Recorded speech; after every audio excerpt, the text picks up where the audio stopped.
Bank आपकी complaint को 1 महीने में नहीं सुलझाता तो आरबीआई के बैंकिंग ओम्बुड्समैन में कंप्लेंट करो। यह आरबीआई का आसान तरीका है आपकी कंप्लेंट सुलझाने का, और वो भी फ्री। समझे? आरबीआई कहता है, जानकार बनिए, सतर्क रहिए।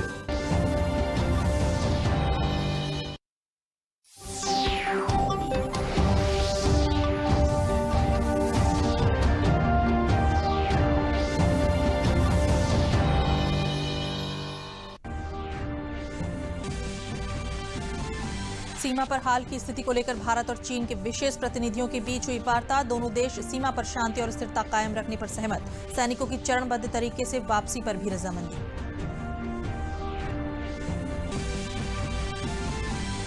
जनसंघ के संस्थापक और चिंतक डॉक्टर श्यामा प्रसाद मुखर्जी की जयंती आज। पीएम मोदी और सीएम योगी ने डॉक्टर मुखर्जी को किया नमन।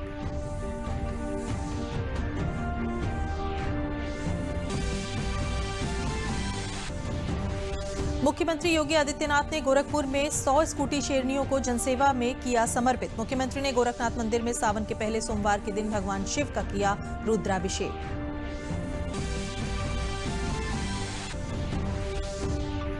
प्रमुख सचिव गृह अवनीश अवस्थी ने बताया, कोरोना संक्रमण से 19,000 से ज्यादा लोग हुए ठीक। प्रदेश में पिछले 24 घंटे में 25,918 लोगों के लिए गए सैंपल टेस्ट। नमस्कार, मैं हूं अलका सिंह और अब समाचार विस्तार से। भारत और चीन के बीच सीमा पर हाल की स्थिति को लेकर दोनों देशों के बीच विशेष प्रतिनिधियों के स्तर पर वार्ता हुई है। भारत की ओर से राष्ट्रीय सुरक्षा सलाहकार अजित डोभाल और चीन की ओर से चीन के विदेश मंत्री ने टेलीफोन पर बात की। दोनों ने हाल के घटनाक्रम पर साफ साफ विस्तार से बात की। दोनों ने व्यापक तौर पर विचारों का आदान प्रदान किया। दोनों पक्ष इस बात पर सहमत हुए कि दोनों अपने नेतृत्व के बीच सीमा पर शांति बरतने को लेकर बनी सहमति से मार्गदर्शन लेंगे। दोनों पक्ष मतभेदों को विवादों में बदलने की अनुमति नहीं देंगे। सहमति इस बात पर भी बनी कि एलएसी से सेनाओं की वापसी का काम जल्द पूरा किया जाएगा। दोनों देशों ने फिर दोहराया कि दोनों पक्षों को वास्तविक नियंत्रण रेखा यानी एलएसी का पूर्ण सम्मान करना चाहिए। दोनों पक्षों को भारत चीन सीमा क्षेत्र में तनाव कम करने के लिए चरणबद्ध तरीके से कदम उठाना सुनिश्चित करना चाहिए। विदेश मंत्रालय डोभाल और वांग ने पुनः दोहराया कि एलएसी पर यथास्थिति को बदलने के लिए कोई एक तरफा कार्रवाई नहीं होनी चाहिए। लद्दाख वास्तविक नियंत्रण रेखा पर झड़प वाली जगह से चीनी सैनिकों के पीछे हटने की शुरुआत हुई है। सूत्रों से मिली जानकारी के मुताबिक चीनी सैनिक अपनी तरफ की वास्तविक नियंत्रण रेखा से पीछे हटते देखे गए हैं। पीपुल्स सेलिब्रेशन आर्मी के सैनिकों को टेंट हटाते, बख्तरबंद गाड़ियों, सैनिकों और उपकरणों को पैक करते हुए और वापस ले जाते हुए देखा गया है। चीनी सेना के इस कदम को 30 जून को चुशुल में दोनों सेनाओं के बीच कोर कमांडर स्तर की बातचीत में हुई सहमति के अनुरूप उठाए गए कदम के रूप में देखा जा रहा है। शिक्षाविद, चिंतक और भारतीय जनसंघ के संस्थापक डॉक्टर श्यामा प्रसाद मुखर्जी की आज जयंती है। तमाम नेताओं ने उन्हें श्रद्धांजलि दी है। अनुच्छेद 370 के खिलाफ रहे मुखर्जी ने देश की एकता को मजबूत करने के लिए साहसिक प्रयास किए।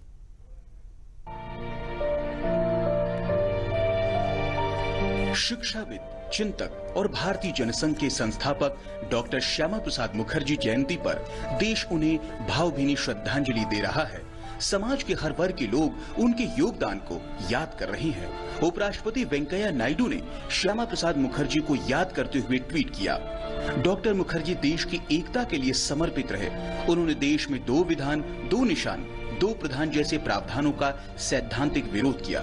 संसद द्वारा धारा 370 को निरस्त किया जाना उनको राष्ट्र की सच्ची श्रद्धांजलि है। प्रधानमंत्री नरेंद्र मोदी ने श्यामा प्रसाद मुखर्जी को उनकी जयंती पर श्रद्धांजलि दी और कहा कि देश की एकता को मजबूती प्रदान करने के लिए उन्होंने साहसिक प्रयास किए। पीएम ने ट्वीट कर कहा, श्यामा प्रसाद मुखर्जी को उनकी जयंती पर मैं नमन करता हूं। वे एक सच्चे देशभक्त थे जिन्होंने देश के विकास में अतुलनीय योगदान दिया। उन्होंने देश की एकता को मजबूत करने के लिए साहसिक प्रयास किए। उनके विचारों और आदर्शों से देश के लाखों लोगों को प्रेरणा मिलती है। केंद्रीय गृह मंत्री अमित शाह ने उन्हें श्रद्धांजलि देते हुए ट्वीट किया, डॉक्टर श्यामा प्रसाद मुखर्जी के रूप में देश को एक ऐसा दूरदर्शी नेता मिला जिसने भारत की समस्याओं के मूल कारणों तथा उसके अस्थायी समाधान पर जोर दिया और उनके लिए जीवन पर्यंत संघर्ष किया।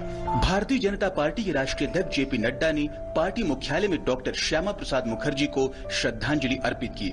अनुच्छेद 370 का जिक्र करते हुए नड्डा ने कहा कि केंद्र सरकार की रणनीतियों के कारण आज पूरे देश में एक संविधान है। जिस विषय को लेकर श्यामा प्रसाद मुखर्जी जी ने जो बलिदान दिया,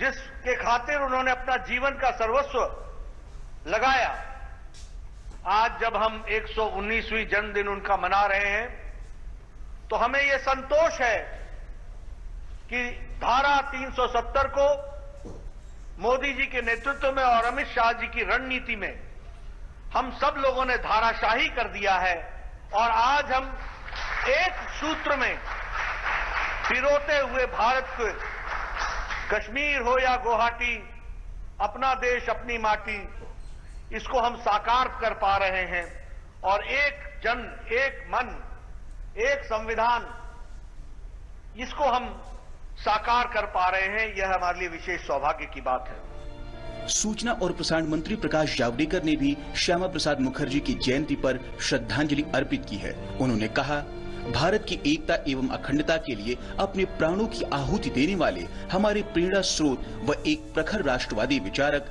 श्रद्धेय डॉक्टर श्यामा प्रसाद मुखर्जी की जयंती पर शत शत नमन। कोलकाता में 6 जुलाई 1901 को जन्मे श्यामा प्रसाद मुखर्जी प्रसिद्ध वकील, दर्शन शास्त्री और ख्याति प्राप्त शिक्षाविद थे। उन्होंने आजादी के बाद पहले उद्योग एवं आपूर्ति मंत्री के रूप में देश की बेहतरीन सेवा की। वो जब तक जीवित रहे तब तक देश की एकता संरक्षित रखने और भारत में जम्मू कश्मीर के पूर्ण एकीकरण के लिए भरपूर कोशिश करते रहे। वह अनुच्छेद 370 के मुखर विरोधी थे। वे चाहते थे कि कश्मीर पूरी तरह से भारत का हिस्सा बने और वहां अन्य राज्यों की तरह समान कानून लागू हो। उनका नारा था, एक देश में एक निशान, एक विधान और एक प्रधान। मुखर्जी जनसंघ के संस्थापक अध्यक्ष रहे। जनसंघ का बाद में जनता पार्टी में विलय हो गया और फिर 1980 में भारतीय जनता पार्टी का गठन हुआ। एक राष्ट्र में एक प्रधान, एक निशान, एक विधान के उद्घोषक एवं प्रखर राष्ट्रवादी चिंतक डॉक्टर श्यामा प्रसाद मुखर्जी की 119वीं जयंती पर आज गोरखनाथ मंदिर परिसर में मुख्यमंत्री योगी आदित्यनाथ ने उन्हें श्रद्धा सुमन अर्पित कर श्रद्धांजलि अर्पित की। जयंती के अवसर पर भारतीय जनता पार्टी के हर बूथ पर 5 पौधारोपण करने के अभियान के क्रम में मुख्यमंत्री ने गोरखनाथ मंदिर परिसर में पौधारोपित कर कार्यक्रम का शुभारंभ किया।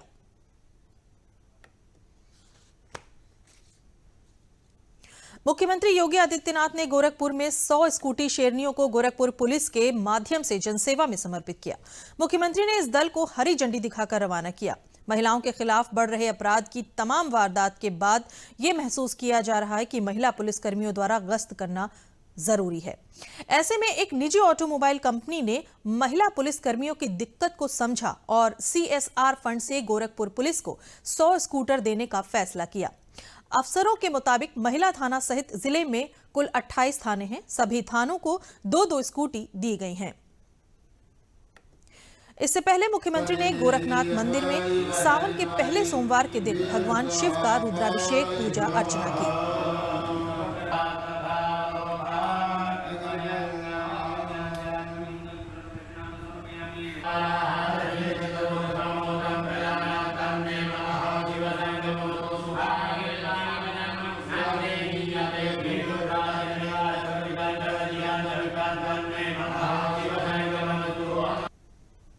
समाचार अभी और भी हैं, लेकिन पहले लेते हैं एक विराम।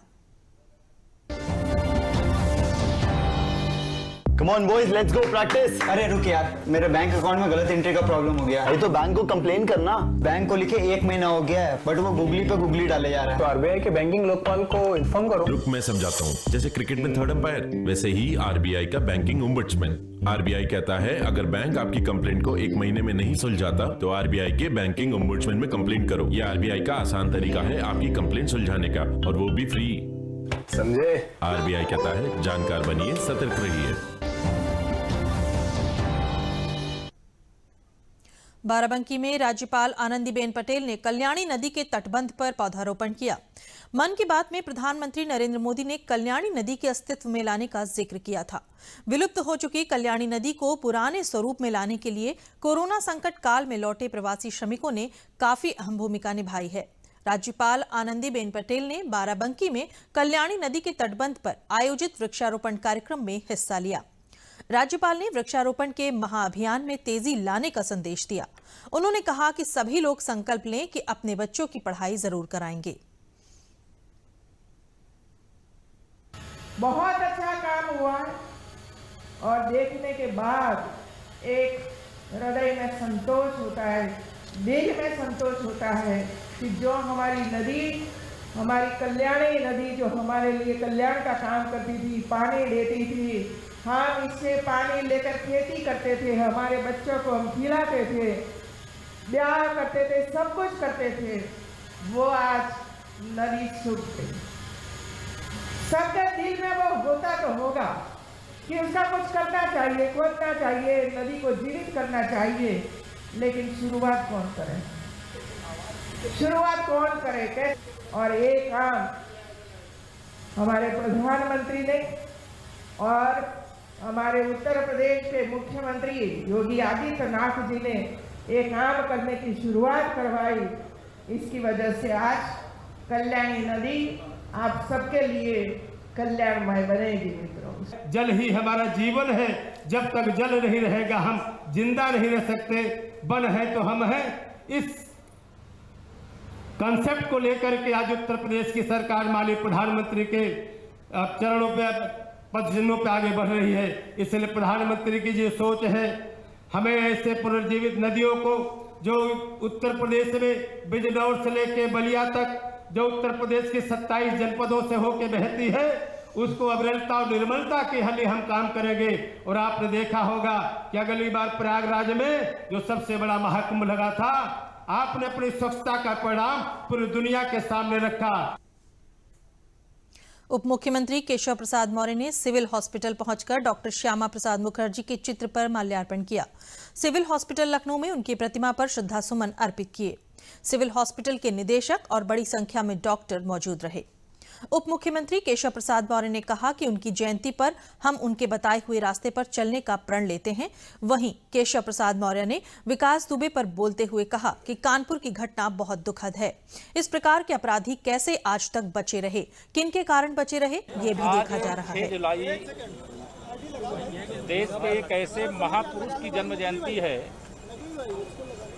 जिनका नाम लेने मात्र से हर भारतवासी के शरीर में देशभक्ति का जोश अपने आप पैदा हो जाता है। ऐसे डॉक्टर श्यामा प्रसाद मुखर्जी जी की आज जन्म जयंती है और जन्म जयंती के अवसर पर हम उन्हें स्मरण करके जहां उनके बताए हुए रास्ते पर चलने का संकल्प लेते हैं। यह बहुत दुखद और दुर्भाग्यपूर्ण घटना जो घट गई है कानपुर में, उससे हम सब लोग चिंतित भी हैं और इस प्रकार के अपराधी कैसे बचे रहे, किनके कारण बचे रहे, वह सब भी ध्यान दिया जा रहा है। लेकिन विकास दुबे हों या उस गुंडे के गैंग के कोई भी सदस्य हो, कोई उन्हें बचा नहीं पाएगा, वो बहुत देर तक छिपा नहीं रह पाएगा। वो जहां भी होगा उसे खोज निकाला जाएगा और उसने जो अपराध किया उसकी सजा कठोर से कठोर कानून के दायरे में जरूर से जरूर मिलेगी। प्रमुख सचिव गृह अवनीश अवस्थी ने बताया कि पिछले 24 घंटे में कोरोना संक्रमण के 933 नए मामले सामने आए हैं। वहीं अब तक 19,109 लोग कोरोना संक्रमण से पूरी तरह ठीक हो चुके हैं, जिनमें से 348 पिछले 24 घंटे में ठीक हुए हैं। प्रदेश में कुल कोविड संक्रमितों की संख्या 8,718 है। प्रदेश में सैंपल टेस्ट की संख्या में तेजी से इजाफा हुआ है। पिछले 24 घंटों में 25,918 लोगों के सैंपल लिए गए हैं। अब तक प्रदेश में 8,987 टेस्ट लिए जा चुके हैं।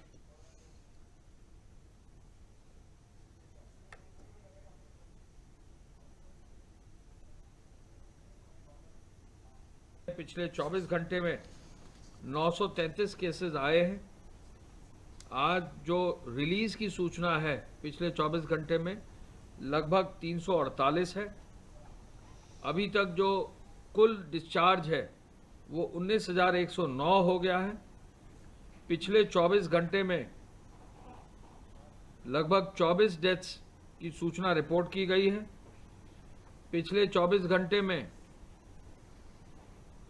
जो 24 की सूचना है उसके अनुसार कुल 809 डेथ्स हैं और अब कोविड पॉजिटिव जो एक्टिव पॉजिटिव केसेस हैं उनकी संख्या 8,718 है, यानी कुल मिलाकर 8,718 लोग जो है अभी अस्पतालों में हैं जो कोविड पॉजिटिव हैं और उनको रिलीज अभी चरणों में अपना समय जो निर्धारित है वो पूरा करके वो बाहर आएंगे। पिछले 24 घंटे में जो सैंपल्स टेस्ट किए गए हैं उनकी संख्या 25,918 है, यानी 25,918 सैंपल्स कल टेस्ट किए गए। अब तक कुल सैंपल्स जो टेस्ट किए गए हैं प्रदेश में वो 8,87,997 है। प्रमुख सचिव गृह अवनीश अवस्थी ने बताया कि मुख्यमंत्री योगी आदित्यनाथ ने बीआरडी मेडिकल कॉलेज का निरीक्षण किया। इसके अलावा अवनीश अवस्थी ने जानकारी दी कि 5 जुलाई को प्रदेश भर में हुए वृक्षारोपण कार्यक्रम में 25,87,43,661 पौधे वन विभाग द्वारा लगाए गए। समाचार अभी और भी हैं, लेकिन पहले लेते हैं एक विराम।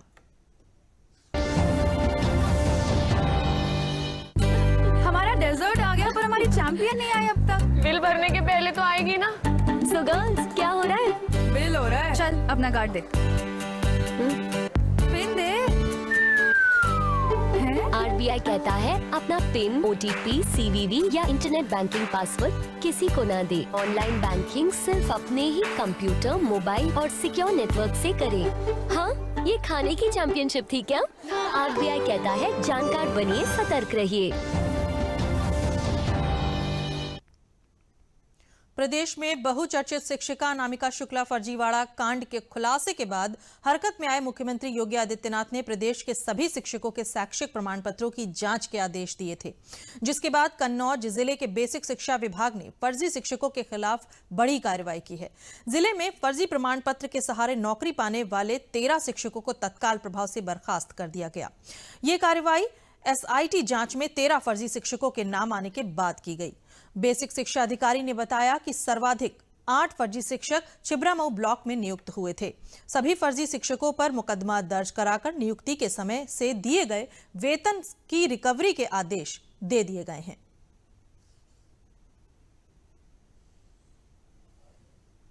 जनपद स्तर की जो ये जांच समिति बनाई गई है, उस समिति में जो पूर्व में जो कार्रवाई की गई है 2010 के पश्चात नियुक्त शिक्षक शिक्षिकाओं के अभिलेख की जो जांच की गई है, उनमें जो कूट रहित अभिलेख प्राप्त हुए हैं, उनमें ऐसे इस जनपद में 6 शिक्षक प्राप्त मिले। उन 6 शिक्षकों के खिलाफ भी कार्रवाई मैंने कर दी है। इनको पूर्व में इनको बर्खास्त कर दिया गया, इनकी सेवा समाप्ति कर दी गई है। रिकवरी के भी इनको आदेश कर दिए गए तथा इनसे रिकवरी करके राजकोष में इनकी धनराशि जमा कराई जाए।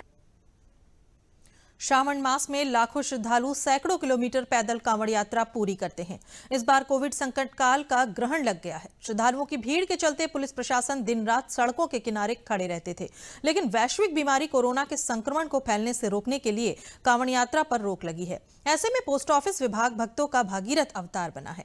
फिरोजाबाद जनपद के कई पोस्ट ऑफिसों में गंगोत्री से लाए गए गंगा जल की बोतलें श्रद्धालुओं के लिए उपलब्ध कराई जा रही हैं, ताकि सावन के सोमवार को शिवलिंग का गंगा जल से अभिषेक कर सदियों पुरानी मान्यता कायम रह सके।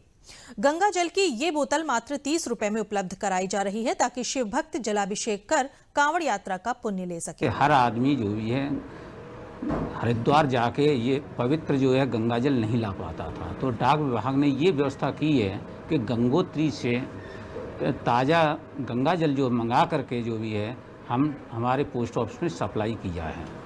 वो ये गंगा जल जो भी है हम पब्लिक को जो भी है 30 रुपये बोतल के हिसाब से देते हैं, जिससे वो सावन में जो भी है भोले शंकर पर चढ़ा सकें। गंगा जल की बोतल है हमने पोस्ट ऑफिस से खरीदी है फिरोजाबाद से। पहले हम कांवर लेके जाते थे, अब कोविड-19 की वजह से हम आप प्रतिबंध है, तो हम इस बार हम यहीं चढ़ा देंगे मंदिर में। भारत के औषधीय महानियंत्रक द्वारा कोरोना वायरस की 2 स्वदेशी वैक्सीनों को ह्यूमन ट्रायल की मंजूरी मिलने को महामारी के अंत की शुरुआत बताया जा रहा है। विज्ञान और प्रौद्योगिकी मंत्रालय के वैज्ञानिक वेंकटेश्वरन ने कहा कि कोवैक्सीन जाइकोडी के मानव परीक्षण की मंजूरी मिलने से कोरोना के अंत की शुरुआत हो गई है। उन्होंने कहा कि पिछले कुछ सालों में भारत वैक्सीन उत्पादन में दुनिया भर में एक बड़ा केंद्र बनकर उभरा है। यूनिसेफ को टीकों की आपूर्ति में 60% भारतीय निर्माताओं की ओर से ये की जाती है। वेंकटेश्वरन ने कहा कि नोवेल कोरोना वायरस का टीका दुनिया में कहीं भी बन सकता है, लेकिन बिना भारतीय निर्माताओं की सहभागिता के आवश्यक मात्रा में वैक्सीन का उत्पादन संभव नहीं है। इस समय दुनिया भर में 140 से ज्यादा टीकों पर काम चल रहा है। इनमें से 11 वैक्सीन ह्यूमन ट्रायल के स्तर पर हैं। देश में इस समय कोवैक्सीन और जाइकोडी के अलावा 6 अन्य स्वदेशी कंपनियां कोरोना वैक्सीन पर काम कर रही हैं। आज सावन का पहला सोमवार है। हालांकि इस साल श्रावण मास के महीने में हर साल जैसी धूमधाम देखने को नहीं मिल रही है। कोरोना वायरस संक्रमण के कारण ज्यादातर लोग अपने घरों में भोले बाबा का अभिषेक करेंगे, लेकिन देश के 12 ज्योतिर्लिंगों में उज्जैन महाकालेश्वर में आज सावन का सोमवार पहले दिन ही भक्तों की वहां पर खासी भीड़ उमड़ी है। हालांकि सभी कोरोना वायरस के संक्रमण से बचने के लिए सोशल डिस्टेंसिंग का पालन कर रहे हैं। पुजारी भी चेहरे पर मास्क लगाकर पूजा कर रहे हैं। हर हर महादेव के मंत्रोच्चारण और घंटियों की गूंज के बीच भोले भक्तों ने बाबा बर्फानी के दर्शन भी किए। श्रद्धालुओं ने बाबा अमरनाथ की विशेष पूजा अर्चना की।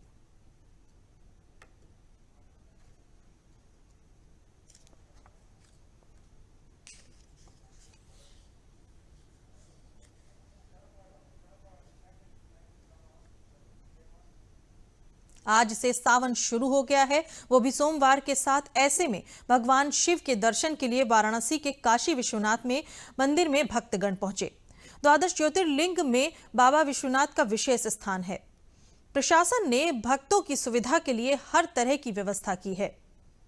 दूरदर्शन संवाददाता हरिकेश ने जायजा लिया काशी विश्वनाथ मंदिर का। आज सावन का प्रथम सोमवार है और परंपरा के अनुसार देखते हुए और जो हमारे श्रद्धालुगण आते हैं उनको कोई भी असुविधा ना हो, इसके दृष्टिगत हम लोगों ने सारी सुविधाएं मुहैया करवाई हैं। इसके अलावा कोविड-19 के दृष्टिगत भी जो स्पेशल SOP कोविड-19 के दृष्टिगत है, जो पब्लिक स्थानों पर सोशल डिस्टेंसिंग के नॉर्म्स हैं, मास्क पहनने के नॉर्म्स हैं, सैनिटाइजेशन के नॉर्म्स हैं, पर्सनल सैनिटाइजेशन के नॉर्म्स हैं, इन सभी के लिए भी हम लोगों ने हर 100 मीटर 200 मीटर की दूरी पे सैनिटाइज़र जो हैंड टच फ्री हैं वो सैनिटाइज़र लगवाए हैं, मास्क की व्यवस्था भी करी है। और इसके अलावा हमारा जो कम्प्लीटली पूरा स्टाफ है वो स्टाफ भी पूरी तरह से फेस शील्ड, ग्लव्स और मास्क के साथ सुसज्जित है। श्रद्धालु स्वयं से कोविड-19 के खिलाफ लड़ने की सारी व्यवस्थाओं का विशेष ध्यान रख रहे हैं, सोशल डिस्टेंसिंग मेंटेन कर रहे हैं, मास्क लगाए हुए हैं और प्रशासन ने जो व्यवस्था की है उसमें भरपूर मदद करते हुए बाबा विश्वनाथ के दर्शन कर रहे हैं। दर्शन करके हमें बहुत अच्छा लगा और व्यवस्था भी बहुत अच्छे से थी, आराम से दर्शन भी हुआ।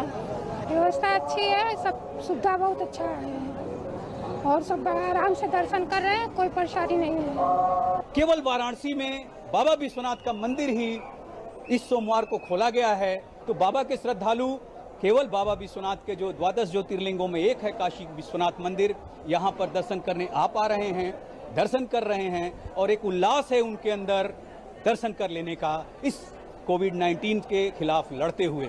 आराम से दर्शन हो रहे हैं, किसी को भीड़ भाड़ की जो बोझ नहीं पड़ रही, क्योंकि पहले धक्का धुक्की होता था। ये सोशल डिस्टेंसिंग के माध्यम से जो दर्शन हो रहा है, बहुत ही आराम से बाबा के दर्शन हो, बड़ा दिव्य दर्शन हुआ। श्रावण मास के पहले सोमवार के अवसर पर आज प्रदेश भर में श्रद्धालु शिव मंदिरों और शिवालयों में सोशल डिस्टेंसिंग का पालन करते हुए पूजा अर्चना कर रहे हैं। लखनऊ में प्रसिद्ध मनकामेश्वर मंदिर में सवेरे से ही श्रद्धालुओं का पहुंचना शुरू हो गया था। श्रद्धालु भगवान शिव को बेलपत्र और दूध और गंगा जल समर्पित करके उनकी आराधना करते नजर आए। बड़ी संख्या में महिलाएं भी पहुंची। मंदिर की महंत दिव्यागिरी ने श्रद्धालुओं से अनुरोध किया कि वे कोरोना महामारी को देखते हुए पूरी सतर्कता बरतें और मंदिर में व्यवस्था का ध्यान रखें।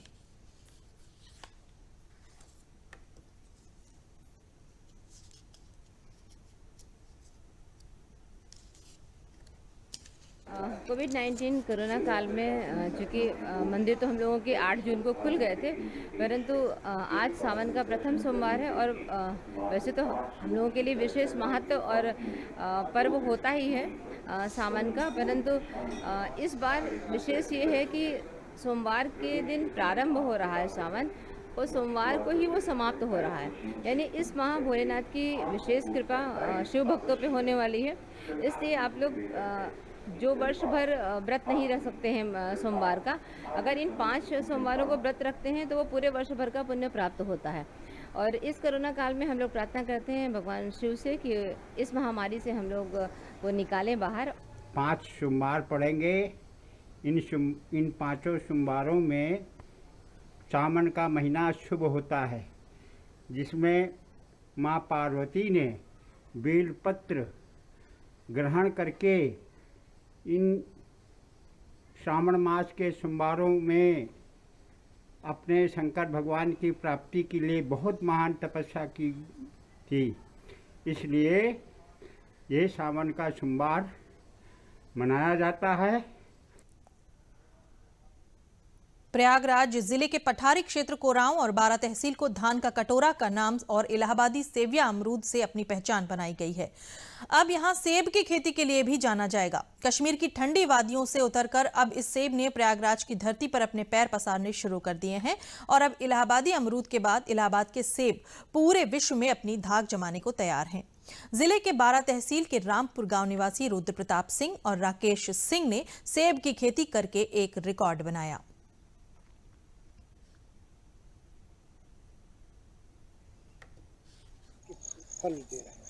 देखिए, पहले 2-3 पौधे उगाए, फिर 20, आज 150 से ज़्यादा पौधे हैं जिनमें फल भी हमारे आए। और फल को देखकर संतुष्टि हुई और सफलता की खुशी भी हमको हुई। किसानों को यही कहेंगे कि सेब की खेती करें, यहाँ पे हो सकती है, इसमें कोई शक की अब बात नहीं रह गई। चूँकि ये किया हूँ और प्रत्यक्ष आप लोगों के सामने है, इससे ज़्यादा और प्रमाण क्या हो सकता है। मैं चाहता हूं कि जो रुद्र प्रताप सिंह है वो पत्थल पे दूब उगा दिए सर। वो बॉम्बे में रहते हैं लेकिन यहाँ पत्थल पे मतलब महाराष्ट्र से वहाँ जो आपके हिमाचल प्रदेश के जो है नस्ल की सेब के पौधा उसको हमारे पथली जमीन में उत्तर प्रदेश में उगा दिए हैं सरकार। जो 42 डिग्री मानसून पे होता है सर, वो मतलब कि सरकार हमारे इधर गर्मीली ज़मीन पर उगा दिए हैं सर। उसका मैं फल भी देखा हूँ सर, हर एक चीज़ देखा हूँ सर। उनसे अच्छा इधर मतलब अपने उत्तर प्रदेश में फल सेब की खेती नहीं देखा हूँ सर। मैं तो ये सोच रहा हूँ सर कि इतनी अच्छी खेती अपने उत्तर प्रदेश में कर दिए हैं सर। संभल के गुन्नौर तहसील क्षेत्र का गांव भीरावटी झील के किनारे बसा हुआ है, जहां झील धीरे धीरे अपना अस्तित्व खो चुकी है। झील की जमीन पर ग्रामीणों ने अपना कब्जा कर रखा था। उप जिलाधिकारी दीपेंद्र यादव ने ग्राम सभा के 168 बीघा जमीन को कब्जा मुक्त कराया था, जिस पर प्रशासन ने वेटलैंड के निर्माण की योजना तैयार की थी, जिसके चलते जमीन के चारों तरफ 8 फीट ऊंची कच्ची बाउंड्री वाला निर्माण पूरा कर लिया गया है। वेटलैंड में 40 बीघे जमीन पर कृत्रिम झील का निर्माण किया गया है। इस झील पर प्रशासन ने 50,000 पौधरोपण की योजना बनाई है। इस जमीन पर खेलकूद के मैदान का निर्माण भी योजना में शामिल है। लॉकडाउन के दौरान प्रवासी मजदूर और मनरेगा मजदूरों को यहां कार्य मिला है। अब तक 3,500 मनरेगा मजदूरों को कार्य मिल चुका है। लगभग 15,000 श्रमिकों को कार्य का और लाभ मिलेगा। जनपद संभल के गिन्नौर के एसडीएम ने बताया कि 20 लाख रुपए का बजट प्रस्तावित है।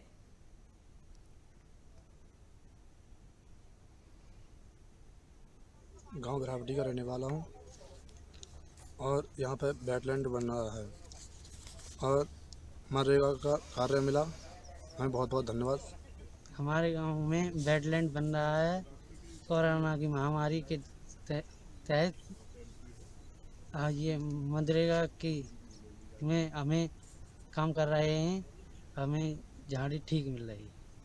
सरकार को धन्यवाद। यहाँ सारस को बचाने के लिए वेटलैंड का निर्माण किया जा रहा है। अच्छा। और नरेगा के तहत मनरेगा के तहत काम चल रहा है। अच्छा। और कोरोना महामारी में हमें रोजगार मिल रहा है, इसके लिए केंद्र सरकार को बहुत बहुत आभार हैं हम। जनपद संभल के गांव भीरावटी में एक सरकारी भूमि थी जो लगभग 170 बीघे के आसपास है। स्थानीय माप के अनुसार वो अवैध कब्जे में थी। उसे चारों ओर से किसानों ने उसकी मेड़ तोड़कर अपने खेतों में मिला लिया था। सबसे पहले हम लोगों ने उस ज़मीन को कब्जा मुक्त कराया। कब्जा मुक्त कराने जाने के उपरांत हम लोगों ने एक कार्य योजना तैयार की ताकि भविष्य में ज़मीन कभी कब्जे में ना होने पाए। इसके लिए एक ऊंची मेड़बंदी मिट्टी की कराए जाने की योजना तैयार की गई। 5 फीट से लेकर 8 फीट ऊंची मेड़ बनाना, गहरी खाई खोदना, जिससे कि भविष्य में कभी कब्जा इसमें ना होने पाए। इसके बाद चूँकि काफ़ी बड़ी ज़मीन है, 170 बीघे ज़मीन काफ़ी बड़ी ज़मीन है, इसको जन उपयोगी बनाए जाने की कार्य योजना तैयार की गई। लोगों से चर्चा पर चर्चा की गई, गाँव के स्थानीय लोगों से उनकी आवश्यकता के बारे में जानकारी ली गई। तो कुल इसके 4-5 आयाम सामने आए। तो हम लोगों ने इसमें 50,000 वृक्षारोपण करने का निर्णय लिया है। इसमें इसी के साथ समाचार समाप्त हुए। नमस्कार।